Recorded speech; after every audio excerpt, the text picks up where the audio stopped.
take, baby. One take. Let's not fuck this up. No, we're not doing sections. This is just fucking. Which is my best side? This side or this side? Every side. I forgot we're singing. I forgot we're filming. That's the one. Yep, you've got it. You tell us when we're ready. You count us in, Shavin. Can't Shavin.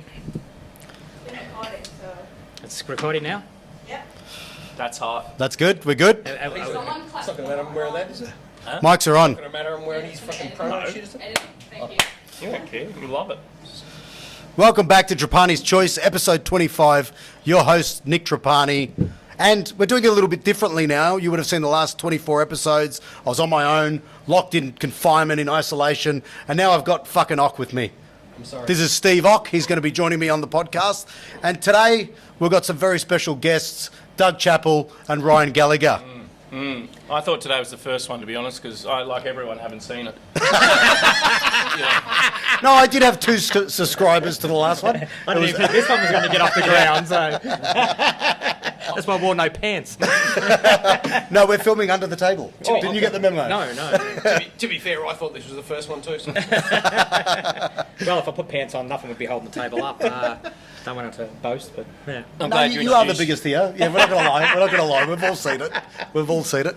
But no, look, I want to thank you guys for coming on tonight and being part of this. We just did our first show down at the Nevermind Bar down in Hawthorne, and you guys were fantastic. Doug was headlining. Ryan sort of did a little spot. Couple of minutes. Couple of minutes. But it was a great crowd that we got here, and it was good for a first night. I was happy with the turnout and that we could do the podcast after this. The reason why I want to get this podcast sort of happening is for people who maybe want to get into comedy, that are into comedy, or just fucking like looking at me. Really? Well, That's the... I'd say they're probably going to look at it for comedy. Not Well, speak for yourself, Ryan. But you've been in comedy for 25 years, 25 Doug, coming up. years, So yeah, that's... yeah. In 2 weeks, we're going to be having your 25th anniversary, comedy anniversary, yeah. down at the Comic Lounge in At the North Comics Melbourne. Lounge, yeah.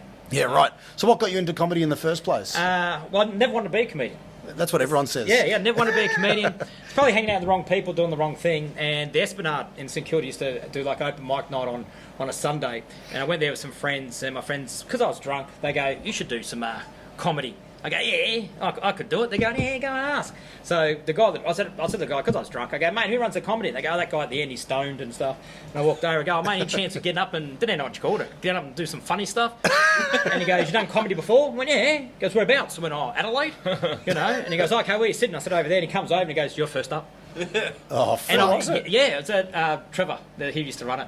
And so I go back, and back then I used to wear a lot of gold jewellery and tracksuits. I looked like Ali G. I know, don't know. They're Eshays And, today. Valley G was straight. And I had no shoelaces because the coppers. The psych ward took them out. Yeah. And so I go backstage, and there's guys with beers, and I say, "Oh, mate, can I buy 2 beers?" And the guy's going, "You want to buy 2 beers?" I'm going, "Yeah, can I buy 2 beers?" And he's just staring at me. And I thought because of how I looked, he didn't want to serve me. I go, "Don't you want to serve me?" He goes, "You on?" I go, "Yeah." He goes, "You don't have to buy the beers. They're free." I go, "Really?" He goes, "Yeah." I go, "Mate, give me 6. And he goes, "Mate, just get one and then come." I go, "Just in case I'm shit, right? Yeah. I just want to fucking take all mine up there." And, so the first gig I did, I had no idea what I was talking about. Dropped the C-bomb like 10 times. And I was drinking like before I went on. I thought they were going to bring me straight on. I didn't realise the MC like does a bit. So I'm just drinking. By the time that I was bursting to go to the dunny. So I had to go to the toilet so bad. And but at the time, I just loved being up there. It was so good. So The funny thing is, you talk about the C-bomb, that you said it then, it's still frowned upon today. It's weird, isn't it? That Yeah. Some crowds you can do it, but, it's changing it's a little bit. slowly It's changing. the comic. Yeah. The comic, Yeah. like Rodney Rude and all them. People know him for it. That's why they go see. I don't use it personally. Well, over in the UK, they use it all the time. It's okay. It's okay over there, now, you just yeah. use it, That's like hello over there. It is. And I was actually, when I was working over in the like UK, that in I was I just thought so. I thought it was, but it's not. Yeah. In Goulburn, when I come home, Mum goes, "G'day, cunt." But how long have you been doing comedy for, Ryan? 5 years. 5 now. years. Yeah, a bit shorter than him, but I'm a lot younger than him as well. Yeah, and- so about a year younger. I think. no. Shut up, Dad. But what got you on Married at First Sight? What got you doing that? What was? I was asked at a pub. I was a stripper, and I was there getting pissed before I went to a gig. And this woman came up with this piece of paper or whatever, and she said, "Would you do a reality show?" And I was pissed as a fart. And I said, yeah, I'll do that. And then they rang on the Tuesday, and I was like, there's no fucking way I'm doing that. Yeah. And then a year later, I was in the exact same bar, and a woman had a thing and came up, and I said, you wouldn't be here for MAFS, are you? She said, yeah. And I said, fuck, I got asked last year. And I was married 3 weeks later. Fucking unbelievable. I know. 3 weeks. 3 weeks later. 3 weeks later, I was on the... And it wasn't a good experience. Oh, look, it was shit, but I don't care. I didn't love her or anything. No. I didn't give a fuck. That's what I find it funny with those shows. I watch them, right, and they're like, we're going to get to the final ceremony, right? When they cry. And they're getting really, I need to find, am I meant for this person in the real world? Like any of this is fucking real. I don't know. To me, that show, what they do is a little bit different from when you were on it. It's gotten worse and worse every year, but it's kind of like they get people with mental illnesses, right? So, you fit that category. Right? They literally pull up the front of the They metal pull up, wall, and they get go, in. what mental illness doesn't mix with that mental illness? And they lock you in a room for fucking 3 months together and see Well, what they will actually happen. did. When we landed from the honeymoon, we're on the way back, and as we're landing, she goes, when you get there, you meet other couples. And I was like, oh, fuck, do you? And she goes, yeah, and if you like someone more, you can hook up with them. I was like, I think it's fucked up marriage, Dale. I don't think that's what it is. And That's life, she in goes, real no, life. You can. And then she's like, I went back and I said to the producer, I said, she just said we can hook up with other couples. And she said, that's not true. And then they went to her and she said, I never said that. And then she did it. So I don't fucking... It's called Married at First and Swinging. Yeah. Well, there was actually an orgy in the hotel as well. Was that on film? No, there was 3 guys, one of the brides. I saw a devil's threesome. In the hotel room, and then one of the other groom's brides walked in and then collapsed and had a full panic attack, and an ambulance arrived. Fuck. While she was getting a pearly. So you at home, that's a pearl necklace. There's no one at home. No. Only homeless people listen to Probably this. your parents again. Hello, hi. Sorry, Brennan. But one of the, aimed at people who have never done comedy before and they're thinking about doing their first set. I remember my first set, and I'm going to name the place because fuck them, right? month. So last month, I went down to the Imperial Hotel, right? And I didn't realise the sort of crowd that it was, the group of people it was, and they were really sort of left-wing uni students. they're fun. Loved each other's stuff, but didn't like outsiders. And I was trying to do jokes about raising my son up to be gay and all these things, and I fucking bombed. Worse than I'd ever... I remember sitting up, looking at the ceiling, and just thinking, what the fuck? No, my ass was... No, mine was just on fire. I had to get away. Was that fire real? Yeah, it is. No, I do have a... I'm afraid to fart. But no, I remember bombing that hard that first time, and I think when you start to get into comedy, like your mates are telling you you're funny, people around you are trying to tell you to get into it, and doing that first one, not knowing where I was and what to do and where to go, you don't know the scene or anything like that, and then you have to recover from that. That's the thing about comedy. What was one of your worst gigs, Doug? What was your first? What was your Oh, that first? was your first. Yeah, that was my first. But I did my first course, because at first I didn't care. When I was doing open mics, because I was just doing it for free drinks. Yeah. So I was saying, how good's this? Just getting free drinks. So I really didn't care. I just jumped up and had fun. I just loved being up there. But as I started getting paid and doing better gigs, I did a corporate. And I was at the Royal Craig Hotel in Ballarat, and I'm thinking, it's told a me pub. this one. Yeah, I think it's a pub, and it's So I said, I don't want to overdress because I like to sort of Blend whatever. in. Yeah, you Dress want to down. blend in. You sort of don't want to. So I said, if I go in a full suit and stuff, and they're all just like in jeans and a t-shirt, I'll feel a bit weird. So now, if I'm never know, I'll take like a spare. Like I'll take a suit and dress down in case. But I show up. It's in the ballroom upstairs. It's all black tie, right? And I'm in just like jeans and a t-shirt, and I'm going, oh shit. Right, and they didn't want to let me in. So I go, but I'm the comedian. They go, you can't come in because everyone's like dressed Black up. tie. So then they let me in. I'm sitting like over in the corner with like all the wait staff and stuff. And then when the guy's going, oh, you're going on soon, so you sit here, just be quiet. So I'm like, oh, okay. So I'm sitting there, and they're all talking. I said, I want to try to blend in. And what I didn't realise, because it was real estate agents, I thought they're just like local real estate agents, but it was actually like all the heads of Australasia and stuff like that. So they're all older, they're sitting there, and they're all talking, they've all got money, and they're sitting there talking, and they're going, oh yeah, just brought this vineyard over in South Australia, and stuff. So I've got to blend in a bit. I go, vineyard? I said, I'll be lucky to have half a bottle of wine. Yeah. And then, I love casket wine. Goon's my favourite. You swing it on the clothesline, don't you? but then they all just like look at me and just go, anyway, and then they just like, so I'm like, did not fit in. But then the guy starts the show, so he gets up and someone's phone rings and he just looks at him and I just go, puts it down. But then he said, before we start, I just want to do a toast to Her Royal Highness the Queen. Right, and I thought it was a joke. I've never had that before, and so I laughed, and everyone just like looked at me, and then he's gone. Anyway, to Her Majesty the Queen. This is, and no shit, everyone's gone, the Queen. I've gone, mate, this is real, right? So I've never seen anything like that. And I used to tell the story, never happened to me again, but I did another gig for a fire brigade, and they did it as well, and that was a shit gig as well. So if they ever toast the Queen, just walk out. Right? So I get up, and the first couple of minutes I'm doing all right?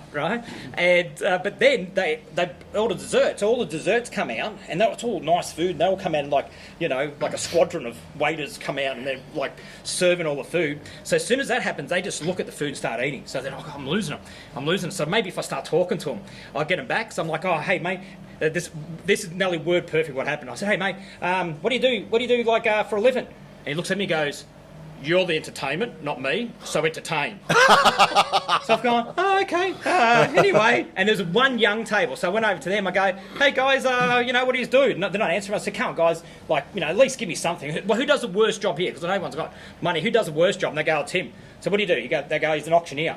I said, okay. So I'm just trying to ad lib and think. I said, oh, do you take your work home with you? Like friends come over, say, you want a coffee? Do you want one sugar? Do we hear one sugar, two sugar, three sugars? And he's like, no, I don't do that, mate. I'm going, okay. So anyway. So what about that Queen? I want to break free. So what I did, this is absolutely true. So I've learned a good lesson because you weren't allowed to swear or anything like that or go. So I didn't swear, but this is what I actually said because at the time they wanted to legalise euthanasia in Darwin, right? And I said to him, oh, who thinks euthanasia should be like legalised in Darwin? No one answered me, of course. And I said, I reckon they should do one better. Right? Not just legalise it, make it compulsory for anyone over the age of 65. That way there'd only be like 4 people here, and I'll be having a good gig. Right? And to this day, it's the first time I've finished a gig and no one clapped. Like one person, like I finished, and one person went like this, and someone looked at him and they just went. Yeah. He was 63. Yeah. Jeez, That horrible gig. Mine was a Parkinson's fundraiser. My dad's got Parkinson's, and he goes, oh, do you want to do this gig? It's for Parkinson's Australia, and it's in our hometown. They're having it here this year. And I was like, oh, well, I don't think that's going to go good, Dad. You've heard my material. And he's like, no, it's fine. I've spoken to the bloke. He said it's fine. And I went and had a meeting with him, and I said, my shit's dark, like it's bad. And he's like, you just do you. You just do whatever you do. And I was like, oh, all right. When I walked in the room, there was 400 people between the ages of 65 and 80. And I went, oh, this is going to be shit. And my parents are like, oh, shit. And when you go to a corporate, you try and do jokes that relate to them.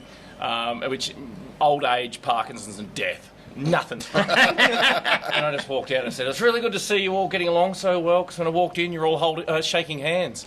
And nothing. And I went, fuck yeah. So I just did my lesbian joke straight off the back of it. And then, I got off the stage. This bloke comes up with these, like, whatever the fuck, hold your pants up when you're a hipster, and comes up and goes, you're a homophobe.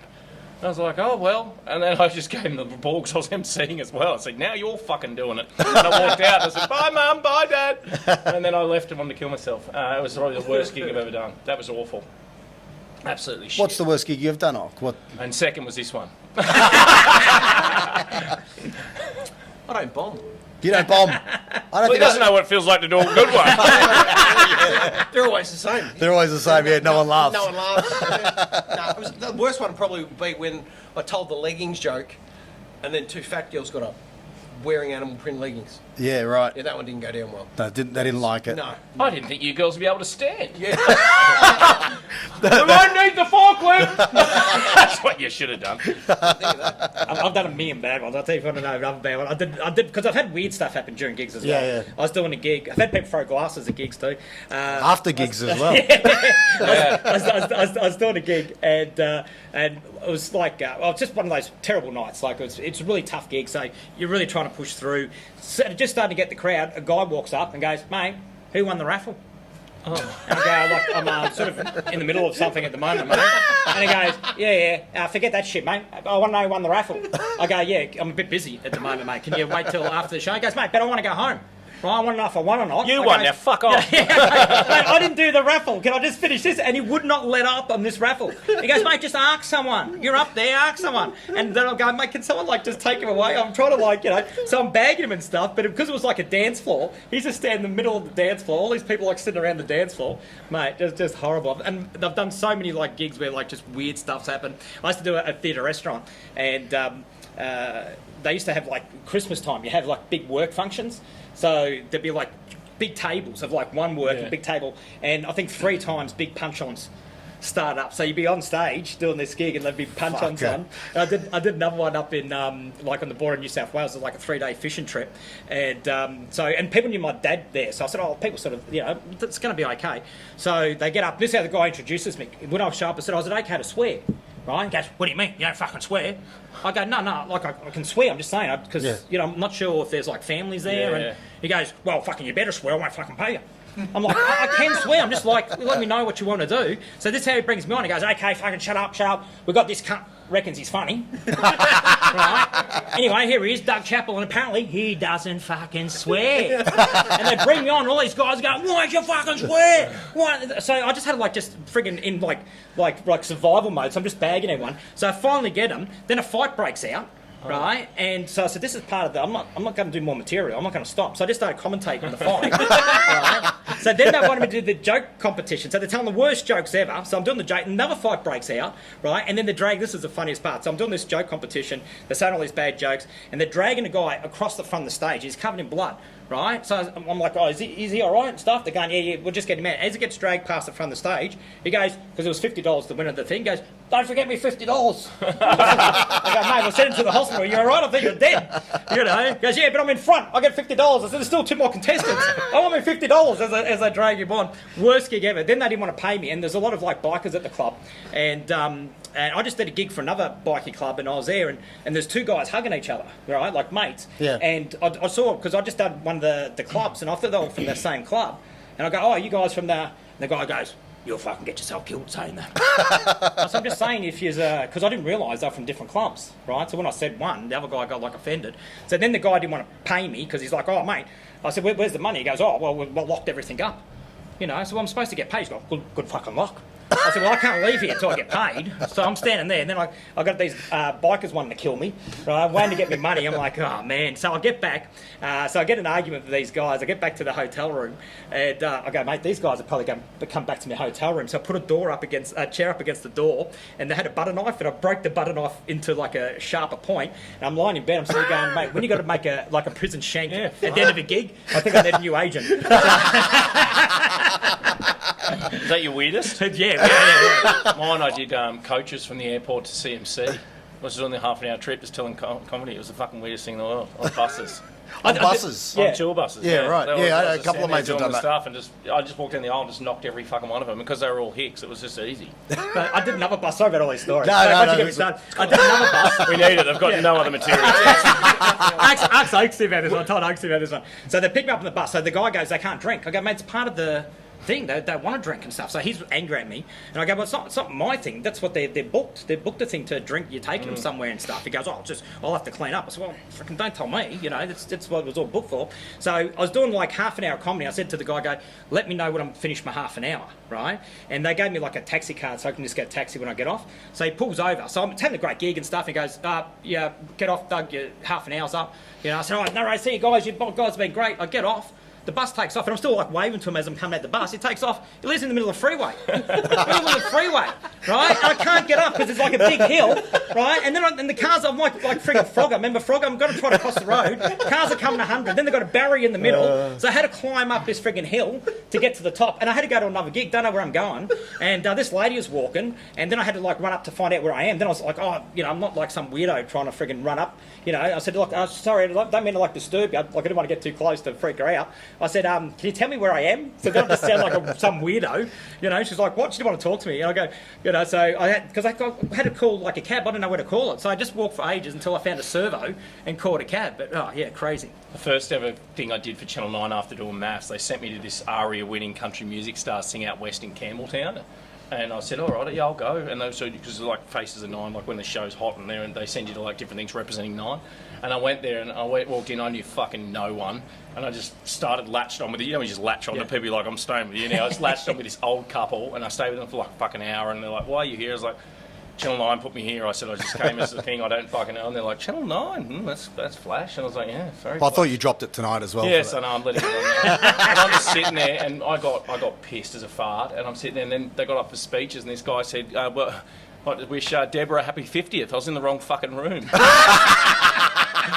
Couldn't believe it. I was in the wrong fucking function room. And the other one, another Channel 9 thing, just if you didn't know, it was Channel 9. Sponsored by One of the girls from the publicity was having a 21st birthday, and her dad was actually Lewis Marine and Underbelly. Another name drop. He was there. I think he's dead though, so it doesn't matter. And he is. No, not the real one. And we're there, and one of the other blokes who worked for publicity as well, his name was Terry, is this little fella, and he got too pissed, and we're in this dance room and shit, and he's just bumping into fucking everyone, and then bouncing, because I just go, you're fucking gone. And I was like, I better go with him, because he's going to get fucking shafted in the alleyway. And I'm putting him in this cab, and this bloke comes up and he goes, I'll go with him. I'm like, you're not fucking going with him, mate. Like, he's pissed as a fart, he can't walk. He's like, no, I'll go with him. I'm like, fuck off, get on Grindr, go find another one. You're not having this one, he's too pissed. And the bloke went, oh, fuck you, and walked off. Anyway, I pushed him off and I went inside. I said, he was totally fucked. I said, I put him in a cab, and this bloke, I said, he must be hot with the guys. This bloke was pushing in. And like, he did the right thing, but that was his husband. The bastard just accepted it. Went, well, I'm getting the fucking hotel went. And walked off. What about one of the strangest things that I've had after a show? It was during the lockdown. So we had a gig literally the night before a lockdown. So you got a packed room, and you know by 12 o'clock that night you're going to be home in bed, and you're fucking locked down for as long as Dan wants it, right? Now it was about 11:30 at that point. We'd finished the show. We'd gone downstairs, and this girl came up to me, actually upstairs, and she was like, you know, Nick, you were the best on tonight. I'm going to suck you off. And her bloke was standing with her. Oh, right. That's awkward. And then she goes to me, and I tell her joke. I tell her a joke about it as well. Now, and she said, I met your mother tonight in the bathrooms. She actually said that to me, and I'm like, that's fucking odd. Then I went downstairs, and we're doing shots and everything because we're getting as fucked up as we can before in lockdown. She goes, where are you going after this, Nick? And I said, well, I'm locked down for at least minimum 7 days with my wife, so I'm going to go to the strippers to see some other tits, you know. And she looks at her boyfriend and goes, well, I'm going with Nick. Oh, well. And he was just sort of standing there. It's like... Was this on MAFS? Yeah. But Yeah. What's the strangest thing someone's come up after a show and said to you? Is it... Oh, I've got a one. Some chick said, there's nothing I wouldn't do to you. I'd literally wrap myself in cling wrap and crawl up your ass. That was straight after MAFS. She was a bit tall. And then the other one was the chick said, I'm only... Why cling wrap though? Does she know that you're full of STIs? I'm only a 3 out of 10, but I'm a 10 out of 10 with your dick in my mouth. My wife was really embarrassed she said that. Yeah. I used to put on my first tour show, I used to put them on the overhead projector, all these funny messages that I'd sent. And that was I used to block their name out, obviously.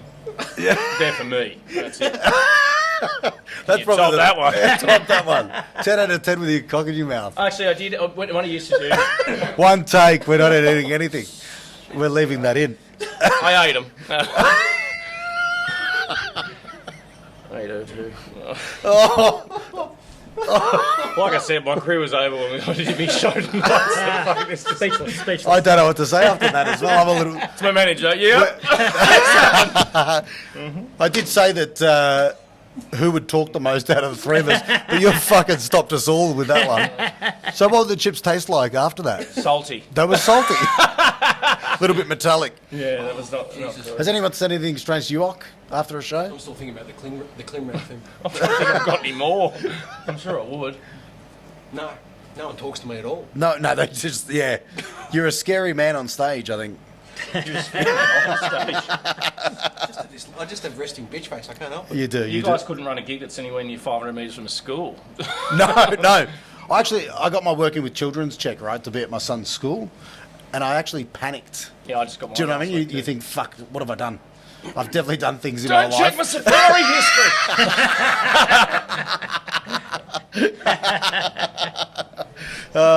But now look, Just so you guys at home, you know Ox here as well. He's there. He hasn't said a fucking thing. But He doesn't he's talk there. much. I don't talk much. There he is. I'm here from your looks. Oh, Didn't you know that? I didn't. I sure didn't.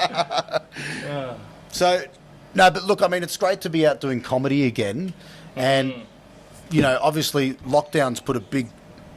I'd pretty much started doing comedy, you know, maybe 6 months a year before lockdowns, and then, you know, now rooms aren't running open mics as much anymore and things like that. It's very difficult to get into comedy.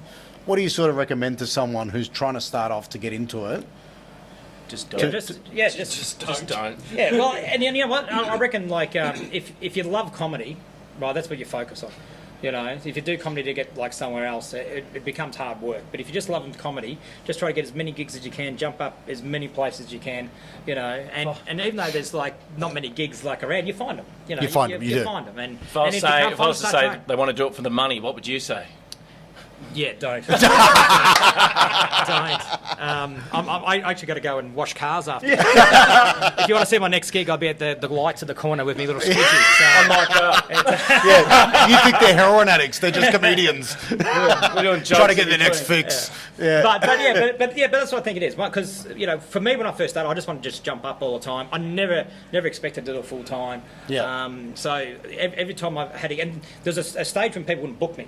You know, because I come from the West, I don't speak well and stuff like that, so people sort of didn't want to book me and stuff. But so I just started my own rooms. So I just started. So if no one wants to book me, I just put my own What rooms. would you say is the best part about doing comedy? I'm the host, The mate. best part. Yeah. He's still here. I'm only here for Doug. That's a good question. What is the best? What is the best part? Yeah, thank you. Do you know what? Because for me, I think that you know, a lot of people come up to you and say, "Why would you do it?" Like it's a lot of people think standing up and talking in front of people is the worst thing you could possibly do. You know, they'd rather die. First time is, I reckon. You know, It is the fucking first time terrifying, definitely is. yeah. But yeah, It's terrifying. Oh no, I just love making people laugh. I've always loved doing it and always will. And then if I'm able to do it to a group, when you laugh there, and you've done theatres, when you stand there and just fucking just go, what the fuck am I doing? Because you pause for like 15, 20 seconds, you're like, holy shit. It's just a feeling you can't describe. No, you can't. He's dropped Channel 9. He's dropped theatres.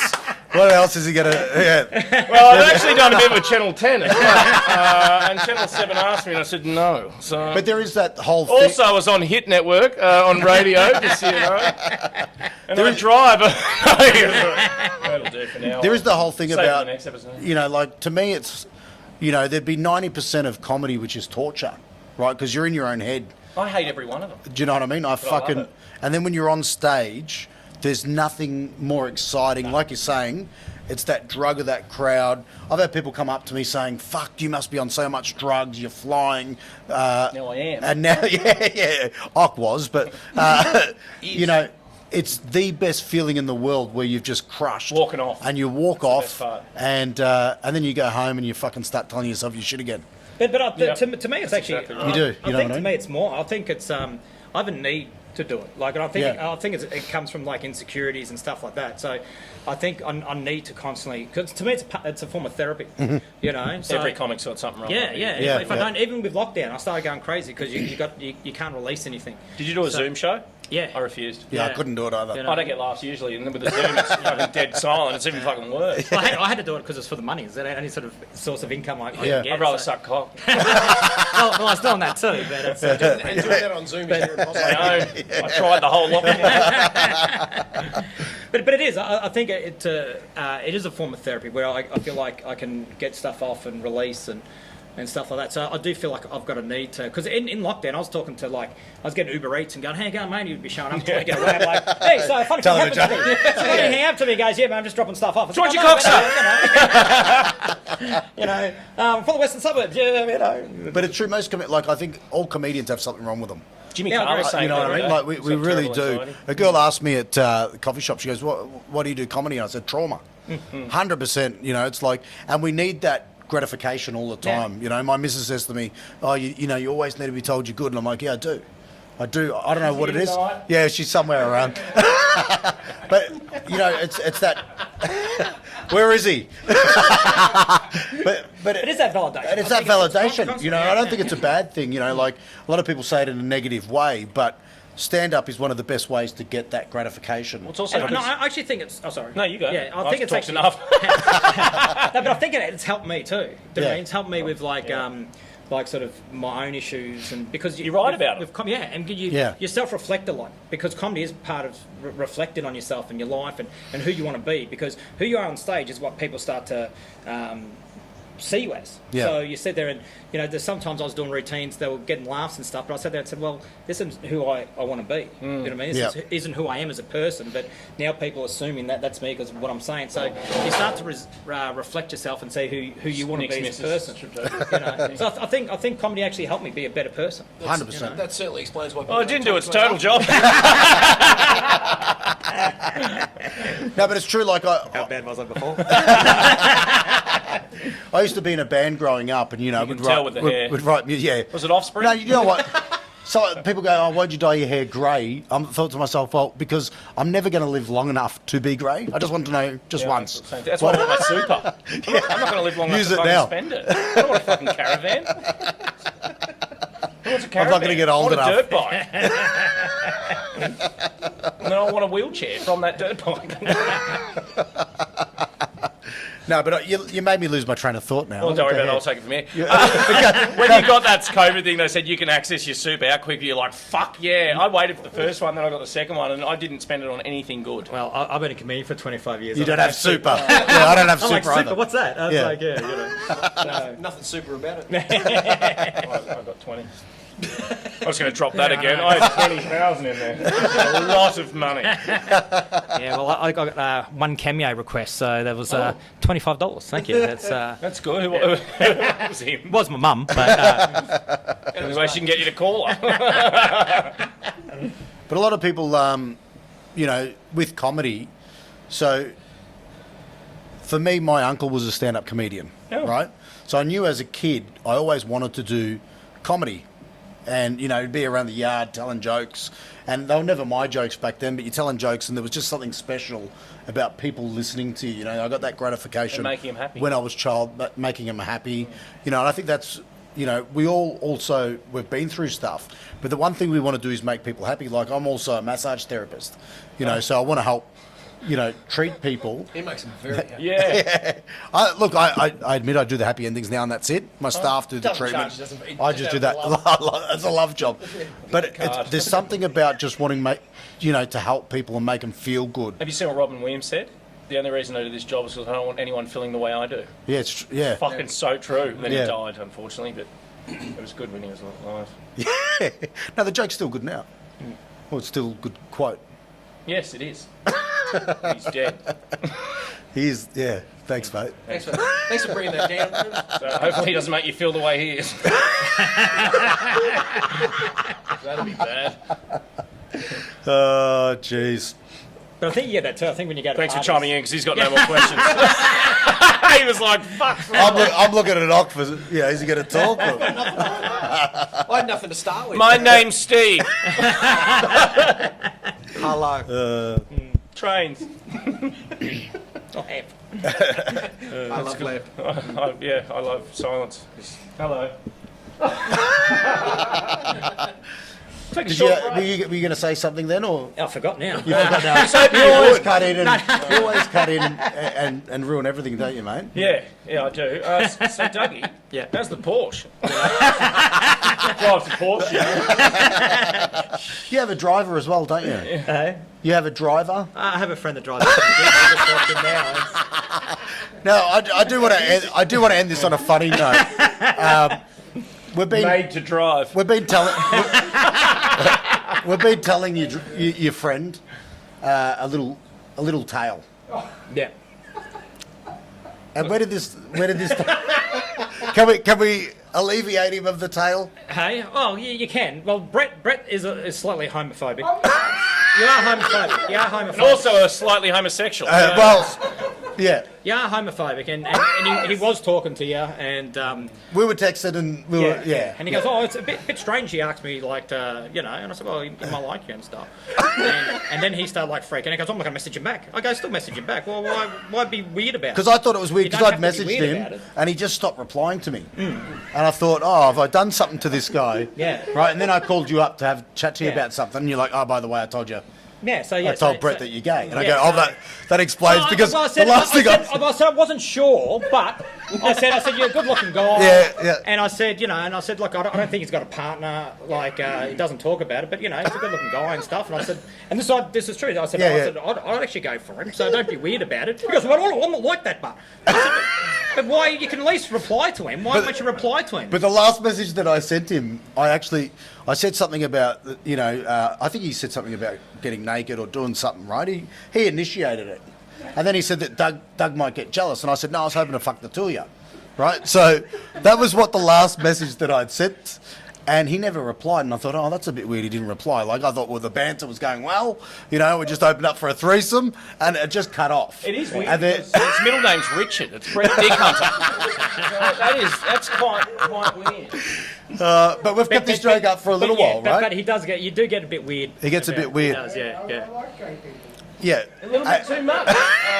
That's like, but I did say I said to Doug, we're going to let it go, right? Yep. It may get to the point I've got to fuck him just for the joke, right? Because keep it running.